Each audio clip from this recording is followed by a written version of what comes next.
आप सभी का हमारे YouTube channel internet study club में स्वागत है। आप अगर इस चैनल पर नए हैं तो YouTube channel internet study club को सब्सक्राइब कीजिए, बेल आइकन दबाइए ताकि जो भी वीडियो बनाए आप तक सबसे पहले पहुंचे। आज के ये वीडियो आपको निश्चित रूप से प्रतियोगिता परीक्षा के प्रश्नों को उत्तर देने में मदद करेगी और ये वीडियो को पूरा देखिए। तो आइए आज के प्रश्नों की तरफ चलते हैं। पहला प्रश्न है, ऑपरेशन फ्लड का संबंध किससे है? यानी ऑपरेशन फ्लड का संबंध किससे है? तो इसका सही जवाब होगा बी यानी दूध विकास से। यानी ऑपरेशन फ्लड का संबंध किससे है? तो दूध विकास से संबंधित है। अगला प्रश्न है, रुक्षांश में अधिकता होती है, किस चीज़ की अधिकता रुक्षांश में अधिक होती है? इसका सही जवाब होगा बी यानी घास भूसा एवं चारा की। घास भूसा एवं चारा की अधिकता जो है वह रुक्षांश में होती है।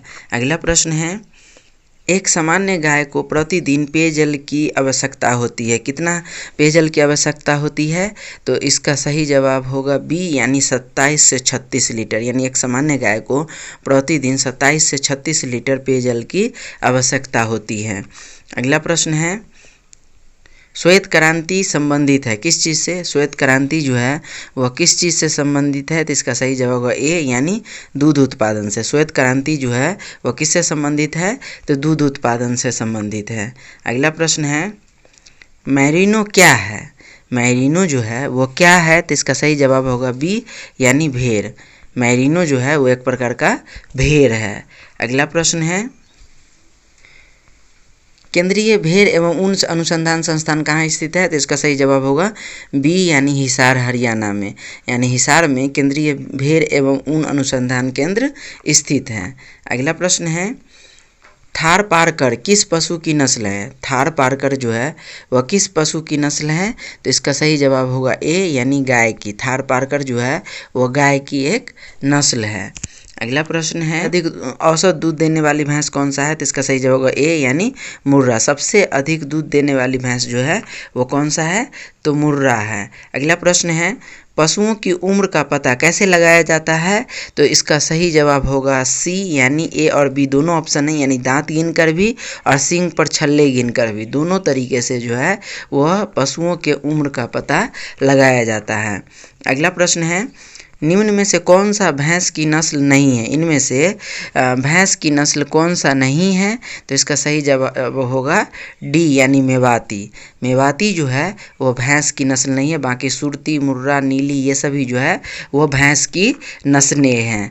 अगला प्रश्न है, अंडों के उत्पादन में भारत का विश्व में कौन सा स्थान है? तो इसका सही जवाब होगा डी यानी 5वां स्थान। यानी अंडों के उत्पादन में विश्व में भारत का स्थान कौन सा है? तो 5वां स्थान है। अगला प्रश्न है, भारत में श्वेत क्रांति की शुरुआत कब हुई थी? तो इसका सही जवाब होगा सी यानी 1970 ईस्वी में। भारत में श्वेत क्रांति की शुरुआत 1970 ईस्वी में हुई थी। अगला प्रश्न है, शहरी बकरी के नाम से कौन जानी जाती है? तो इसका सही जवाब होगा बी यानी बर्बरी। शहरी बकरी के नाम से कौन जानी जाती है? तो बर्बरी जानी जाती है। अगला प्रश्न है, भारत में प्रति व्यक्ति दैनिक दूध की खपत कितनी होती है? तो इसका सही जवाब होगा 232 ग्राम। यानी भारत में 232 ग्राम प्रति व्यक्ति दैनिक दूध की खपत होती है। अगला प्रश्न है, खाद्य एवं कृषि संगठन ने भारतीय गायों को मुख्यतः कितने भागों में बांटा है? तो इसका सही जवाब होगा डी यानी 6 भागों में।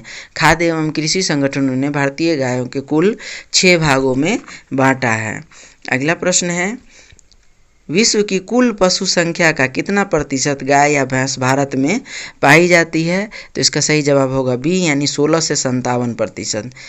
विश्व की कुल पशु संख्या का 16 से 57% तक गाय या भैंस भारत में पाई जाती हैं। अगला प्रश्न है, निम्न में प्रजनन संबंधी हार्मोन कौन सा है? इनमें से प्रजनन संबंधी हार्मोन कौन सा है? तो इसका सही जवाब होगा डी एस्ट्रोजन।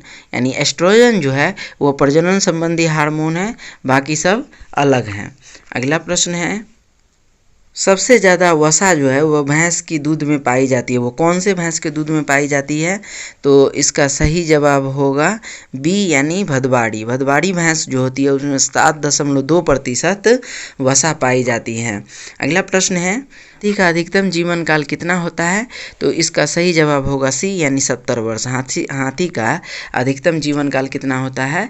तो 70 वर्ष होता है। अगला प्रश्न है, किस पशु के दूध में वसा की सबसे अधिक मात्रा पाई जाती है? तो इसका सही जवाब होगा डी यानी ऊँट के दूध में। ऊँट के दूध में जो है वो सर्वाधिक वसा पाई जाती है। अगला प्रश्न है, सूअर का औसत जीवन काल कितना होता है? तो इसका सही जवाब होगा बी यानी 16 वर्ष। सूअर का औसत जीवन काल कितना होता है? तो 16 वर्ष होता है। अगला प्रश्न है, विश्व में निम्नलिखित में से किस देश में सर्वाधिक मछलियों का उत्पादन होता है? तो इसका सही जवाब होगा बी यानी जापान में। विश्व में सर्वाधिक मछलियों का उत्पादन जापान में होता है। अगला प्रश्न है, भदवारी भैंस कहाँ पाई जाती है? तो इसका सही जवाब होगा इटावा में। भदवारी भैंस जो है वो अधिकतर कहाँ पाई जाती है? तो इटावा में पाई जाती है। अगला प्रश्न है, भैंस का गर्भकाल कितने दिनों का होता है? तो इसका सही जवाब होगा बी 308 दिन का। यानी भैंस का गर्भकाल जो है वो कितने दिनों का होता है? तो 308 दिनों का होता है। अगला प्रश्न है, सबसे ज़्यादा ऊन निम्न में से किससे प्राप्त होता है? तो इसका सही जवाब होगा ए यानी बकरी से। सबसे ज़्यादा ऊन जो है वह किससे प्राप्त होता है? तो बकरी से प्राप्त होता है। सुअरी का गर्भकाल कितने दिनों का होता है? तो इसका सही जवाब होगा बी यानी 112 दिन। सुअरी का गर्भकाल जो है वो कितने दिनों का होता है? तो 112 दिनों का होता है। अगला प्रश्न है, भारत में लगभग गाय कितने नस्लें की पाई जाती है? तो इसका सही जवाब होगा डी यानी 32 नस्लें की। भारत में गाय लगभग 32 नस्लों की पाई जाती है। अगला प्रश्न है, किस देश की गाय को टी कप काऊ कहा जाता है? यानी किस देश की गाय को टी कप काऊ कहा जाता है? तो इसका सही जवाब होगा ए यानी भारत की। भारत की गायों को टी कप काऊ कहा जाता है। अगला प्रश्न है, शहद में जल की मात्रा कितना प्रतिशत होती है? तो इसका सही जवाब होगा सी यानी 17%। शहद में जल की मात्रा जो है वो 17% होती है। अगला प्रश्न है, अंडों की प्रति व्यक्ति उपलब्धता कितनी है? तो इसका सही जवाब होगा ए 29 अंडे प्रति व्यक्ति। यानी भारत में 29 अंडे प्रति व्यक्ति अंडों की उपलब्धता है। अगला प्रश्न है, सुरती गाय किस प्रदेश में पाई जाती है? तो इसका सही जवाब होगा सी यानी गुजरात में। सुरती गाय जो है वह कहाँ पाई जाती है? तो गुजरात में पाई जाती है।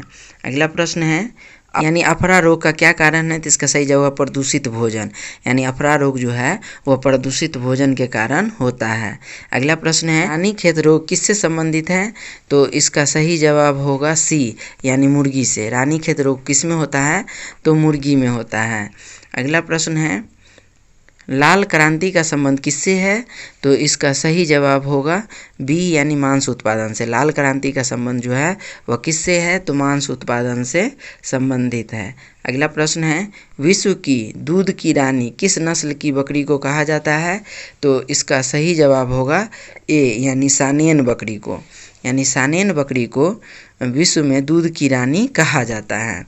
अगला प्रश्न है, यानी साहिवाल नस्ल की गाय का रंग किस प्रकार का होता है? इसका सही जवाब होगा बी यानी भूरा लाल। यानी साहिवाल नस्ल की गाय का जो रंग होता है वो भूरा और लाल होता है। अगला प्रश्न है, गाय का गर्भकाल कितने दिनों का होता है? तो इसका सही जवाब होगा बी यानी 282 दिन। गाय का गर्भकाल जो है वो 282 दिनों का होता है। अगला प्रश्न है, कितने दिनों में बच्चे देती है? तो इसका सही जवाब होगा बी यानी 150 दिन में। भेड़ जो है वो 150 दिन में बच्चे देती है। अगला प्रश्न है, नर पशुओं में वीर्य निकलने के लिए कृत्रिम योनि का ताप कितना डिग्री सेल्सियस रखते हैं? तो इसका सही जवाब होगा बी यानी 42 डिग्री। यानी 42 डिग्री का तापमान रखा जाता है। अगला प्रश्न है, भारवाही गाय का तात्पर्य क्या है? तो इसका सही जवाब होगा बी यानी बोझ ढोने वाला बैल प्रदान करने वाली गाय को कहा जाता है भारवाही गाय। तो ये आज का हमारा वीडियो था, और आपको फिर से कहना चाहेंगे कि YouTube channel internet study club को सब्सक्राइब कीजिए, बेल आइकन दबाइए। वीडियो आपको अच्छा लगा, हेल्पफुल लगा तो आपको अपने दोस्तों के साथ में फेसबुक व्हाट्सएप ग्रुप में शेयर कीजिए। थैंक्स।